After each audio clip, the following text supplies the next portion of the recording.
এখন আমরা চলে এসেছি রাজঘাট। রাজঘাট হচ্ছে মহাত্মা গান্ধীর সমাধিস্থল। কথাটা বলতে গিয়ে আটকে গিয়েছিলাম, কারণ আমার একটু কনফিউশন হচ্ছিল যে রাজঘাট আসলে কার সমাধিস্থল, জওহরলাল নেহেরু নাকি মহাত্মা গান্ধী। শেষ পর্যন্ত মনে পড়লো। আর যারা বলে না কথায় কথায় ধুর ছাতা, তাদের জন্য এই যে দেখো ভিডিওটা কীরকম দরকার। একটা ছাতা, ছাতাকে তোমরা ধুর ছাতা বলো। ছাতা is very important for our মাথা।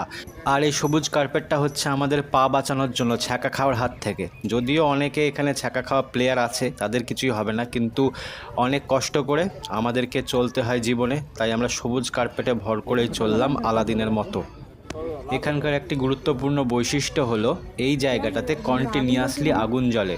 হ্যাঁ, আমি মানছি তোমার বুকেও কন্টিনিউয়াসলি আগুন জ্বলছে, কিন্তু সে জিনিস আলাদা, এটা আলাদা। এটা হচ্ছে একটা সম্মানীয় ব্যাপার। তুমি তোমার বুকে কেন আগুন জ্বালাচ্ছ সেটা তুমি বুঝবা, তাতে কোনো মর্যাদা নাই। আর এই ছোড়া ভাবছে ওর আমি ছবি তুলছি, কিন্তু আসলে ওর ভিডিও